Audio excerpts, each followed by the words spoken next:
we are given f of x, which is 5x square plus 3x plus 50, and we are given g of x, which is 3x square plus 28x plus 47, and we are required to find out the number of integral values of x for which f of x is less than or equal to g of x. So you want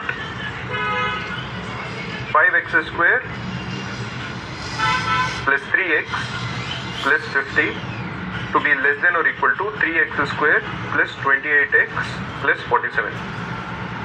If you bring all the terms to one side and subtract the respective numbers, it will be 2x square minus 25x plus 3 is less than or equal to 0. If you are given any quadratic inequality of this sort, if you are able to factorize it easily to something like say x minus a into x minus b is less than or equal to 0, such that the two roots are a and b and a is less than b, less than or equal to, then what this implies is if x minus a into x minus b is less than or equal to 0, it would imply that x has to lie between both the roots. So x will be less than or equal to a or less than or equal to b. If on the other hand x minus a into x minus b is greater than or equal to 0, it would imply that x definitely cannot lie between both the roots. So it would imply that either x is less than or equal to a or x is greater than or equal to b. That is, it is not going to lie between both the roots. Just to make things more clearer, if say x minus 5 into x minus 10 is less than or equal to 0, it would imply that x has to definitely lie between 5 and 10.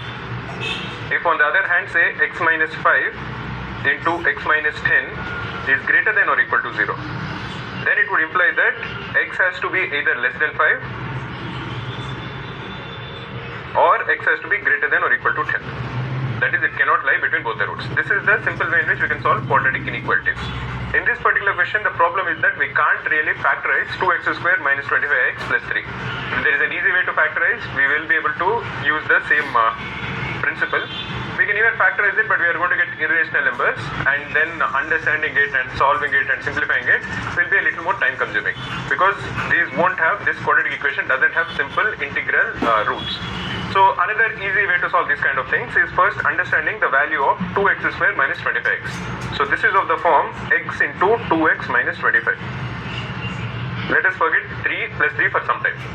If x into 2x minus 25 is say greater than 0, greater than or equal to 0, then this would imply that the given inequality is definitely not going to be true.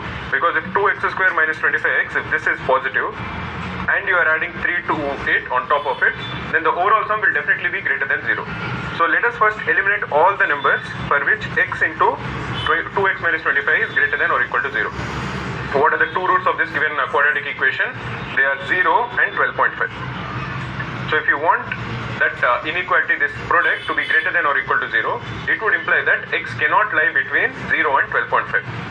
So when you want first x into 2x minus 25 to be definitely less than or equal to 0. This is the first instance.